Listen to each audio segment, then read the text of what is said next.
Finlandia, di ibu kotanya ya, di Helsinki. Sedikit perkenalan lebih lanjut ya.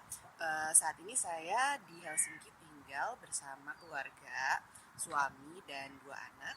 Anak saya yang pertama umurnya 9, laki-laki. Yang kedua perempuan, umurnya 7 tahun. Dan aktivitas kami sehari-hari seperti biasa ya. Anak-anak sekolah, suami kerja. Dia udah setahun ini work from home kalau suami ya. Kalau anak-anak sih sejauh ini mereka masih tatap muka, sekolah tatap muka.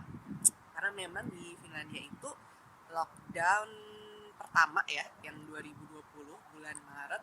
Cuma itu aja kita distance learningnya buat anak SD ya. Selanjutnya dia benar-benar full tatap muka.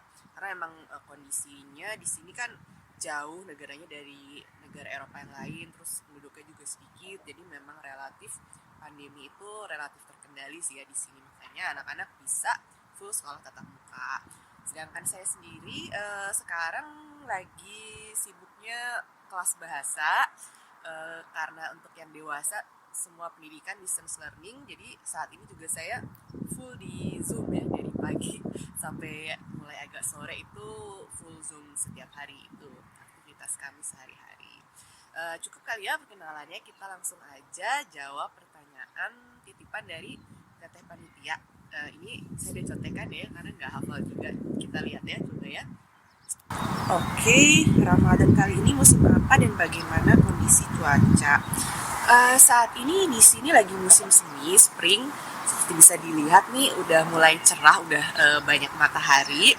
Tapi jangan tertipu, ini walaupun mataharinya mencerang, ini suhunya dingin ya, karena ini lihat nih, jaket double sweater dan jaket yang lumayan tebal ini, karena bilangnya sih 7 derajat, tapi real feel itu bisa 0 atau minus sampai -2.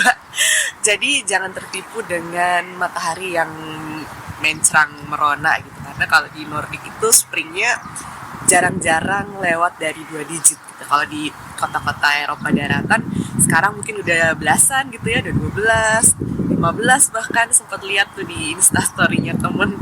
Tapi kalau di sini ya belum sampai situ, rata-rata 4 derajat, 7 lah ya udah bagus, hangat itu udah 7, 10, kalau bisa 10 tuh udah bagus banget cuacanya.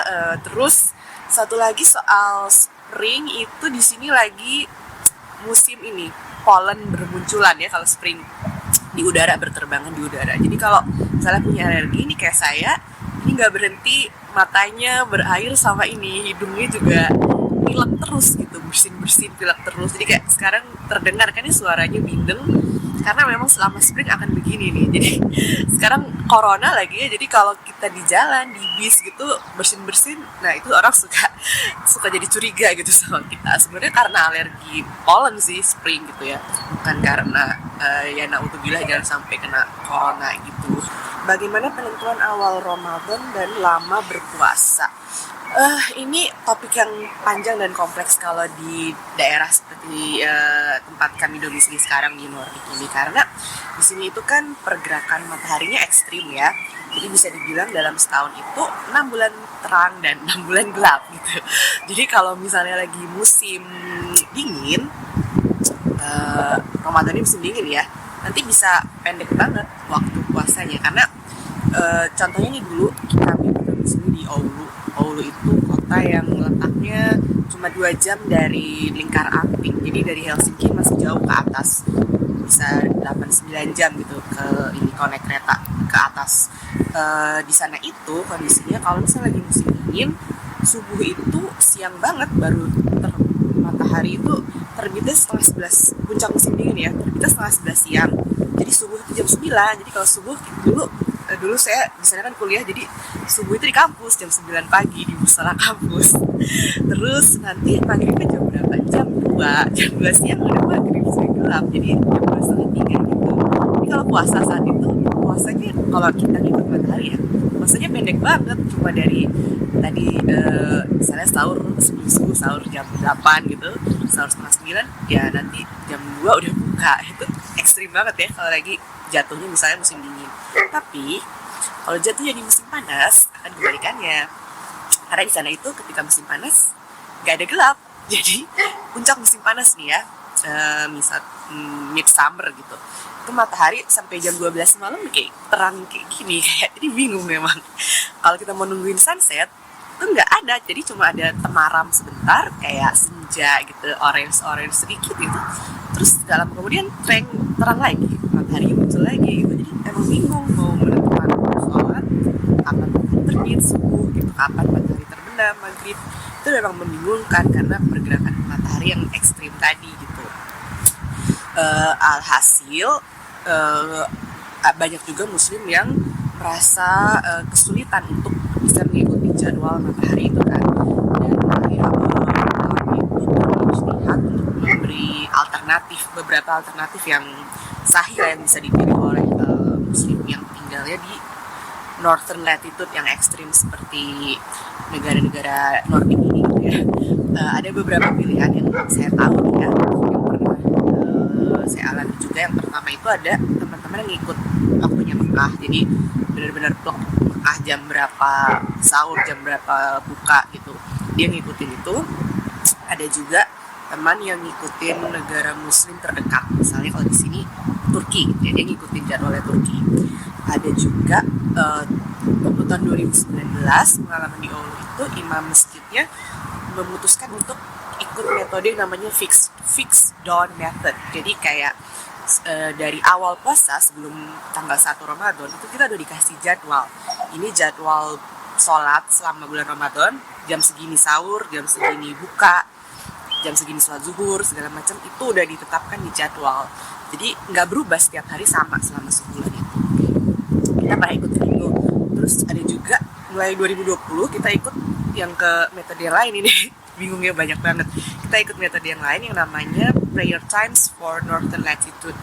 Ini bisa dilihat lebih lanjut informasinya di website prayertimes.dk. Jadi ini ada sekumpulan ulama yang mereka memang tinggal di daerah ekstrim gitu, di daerah Nordik ke atas ini. Mereka berijtihad bahwa ini perhitungan yang cocok untuk yang tinggalnya di ekstrim latitude ini. Perhitungannya kompleks, saya sendiri tuh kalau ditanya ya nggak paham juga ya, karena bukan anak astronomis ya. Tapi kurang lebih tuh kayak dia baseline-nya pakai waktu Mekah, tapi tetap disesuaikan dengan kondisi geografis latitude-nya di mana gitu. Jadi nggak blok-blok ke Mekah, tapi ada adjustment-nya gitu dalam perhitungan yang kompleks itu. Tapi semua itu dijabarkan di websitenya prayertimes.dk ini kalau ada yang tertarik untuk melihat ininya lebih lanjut. Dasarnya apa itu, salah satu ulama yang jadi panutan itu di situ Yasir Auda, kalau ada yang tahu mungkin beliau itu ahlinya maqasid syariah. Jadi itu salah satu referensi kenapa bisa muncul perhitungan seperti ini yang prayertimes.dk ini. Kami sendiri memilih itu pada saat itu karena berkonsultasi dengan salah satu ustadz yang waktu itu beliau dari Malaysia. Dan itu beliau yang menjelaskan sih, dan kami merasa ini yang paling serap dalam kondisi keluarga kami. Lagi-lagi ini semua pilihan pribadi ya, nggak ada yang paling benar gimana gitu, kita nggak bisa menjudge ya, karena memang teman-teman juga beda-beda di sini. Walaupun paling banyak sih kalau yang di Helsinki nih ya, karena tidak se-ekstrim di Oulu, tetap banyak yang masih benar-benar ngikutin matahari ya. Itu luar biasa. Seperti sekarang aja udah lumayan, mereka 18 jam bisa. Sedangkan saya yang ini agak lebih 14 jaman ya, yang ikut times merdeka ini. Ya kayak gitu sih, jadi memang beda-beda dan kompleks dan tapi semuanya di sini saling pengertian sih ya, tidak kemudian ada yang kayak ngejudge kamu maunya pendek doang gitu makanya ngikutin Mekah nih, paling pendek kan waktu Mekah. Enggak kayak gitu sih, karena emang kondisi orang kan beda-beda, dan konteks di sini tuh sangat berbeda dengan ketika dulu ya Islam pertama ada di Mekah kan, terus kemudian ketika menyebar sampai Eropa, sampai ke utara kan, Turki, Spanyol, yang semuanya adanya di yang bawah gitu ya. Itu kan fenomena baru ketika mulai banyak muslim tinggal di daerah yang di utara ya, sejak ada pengungsi dari segala macam gitu. Jadi mulai harus dipikirkan bahwa ini tuh soal bukan rukhsah ya, bukan kemudahan. Karena kalau kemudahan kan nanti kayak orang sakit, orang ibu menyusui itu kan diganti di kondo. Kalau ini kan enggak, ini benar-benar gimana supaya ya puasa itu benar-benar terasa maslahahnya buat fisik, spiritual juga gitu, terasa bisa fokus, bisa khusyuk gitu.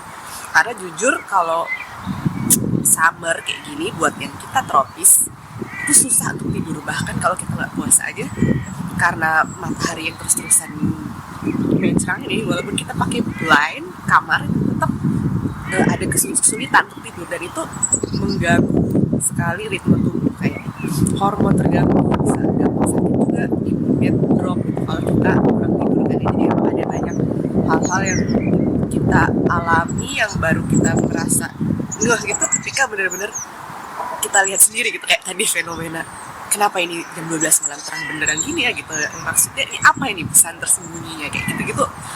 Banyak yang harus dipikirkan memang, dan itulah mengapa ya tadi bisa muncul ijtihad ulama yang berbeda-beda, pertimbangannya itu banyak gitu ya, panjang ya, sorry. Selanjutnya, apakah ada perubahan aktivitas keseharian selama Ramadan di bulan lain? Ya ini sih kekurangannya kalau kita tinggal di negara minoritas kayak gini, namanya suasana Ramadan, Idul Fitri gitu, nggak berbeda ya, nggak terasa seperti kita dulu di Indonesia kan. Wah gitu, subhanallah enak banget. Tiap hari ada buka puasa, ada taraweh di masjid, ntar juga lebaran rame gitu. Kondisinya ya kita harus proaktif bikin sendiri gitu. Komunitas muslim bikin sendiri, dan di rumah juga kita bikin suasana supaya agak beda gitu. Tantangannya sih memang di situ ya. Sedangkan aktivitas keseharian sih tetap biasa aja, nggak ada yang terlalu berubah gimana. Lagi pula sekarang semuanya lagi work from home, sama saya juga di rumah itu Zoom gitu ya, cuma anak-anak aja yang ya masih full sekolah, sih nggak terlalu ada perubahan signifikan sih ya. Cuma memang harus dedikasikan waktu lebih untuk kayak buat ngajarin anak, terutamanya kayak membiasakan mereka ini waktunya sahur gitu. Terus ini sekarang waktunya kita buka puasa, kita maghrib berjamaah, terus taraweh, itu semua dikondisikan di rumah keluarga di masing-masing sih ya. Keseharian di rumah saat Ramadan selama lockdown. Selama lockdown, seperti saya bilang tadi ya, aktivitas keseharian sih nggak terlalu berbeda dengan sebelum Ramadan, karena sebelum Ramadan juga kita dalam kondisi pandemi itu ya banyak aktivitas di rumah. Paling sekarang ya ini aja sih, untuk ngejaga badan, kondisi badan harus sebelum pas ngabuburit itu tuh sore-sore itu dibiasain untuk keluar gitu, untuk paling gak jalan, karena biar fit aja ya kondisi tubuh, karena kan lagi puasa. Misalnya nyiapin buka kayak sekitar jam 8 malam gitu. Kalau sahur sih biasanya cuma ngangetin makanan aja, nggak pernah masak full gitu. Jadi cuma ngangetin makanan sisa-sisa buka, tinggal yang ada aja. Makan juga simple-simple, nggak harus kayak full course di Indonesia gitu. Kadang yang penting ada sayurannya, ada lauk juga, kadang telur ceplok atau yang ayam ungkep yang udah ya tinggal ngangetin aja gitu. Pokoknya serba simple aja sih. Jadi dibikin supaya tidak merepotkan diri sendiri di sini, karena nggak bisa GoFood dan segala macam kan ya. Ya itu sih aktivitas selama Ramadan ini sebenarnya nggak jauh banyak berbeda dibanding ketika sebelum Ramadan. Selain tadi ya, kita emang harus dedikasikan waktu lebih misalnya pengen ada target tilawah, pengen ibadah lebih, karena di sini kondisi lingkungan kan nggak sekondusif kayak di Indonesia yang semua banyak gitu muslim di mana-mana yang rame-rame, misalnya mau yuk kita target gitu, ibadahnya gimana gitu. Kalau di sini nggak banyak kan, tapi untungnya sekarang mulai banyak grup-grup online sih, dia membantu banget ya, kayak tilawah online segala macam, itu membantu banget sekarang gitu sih ya. Lanjut ya, terus apalagi membiasakan anak puasa di kondisi saat ini.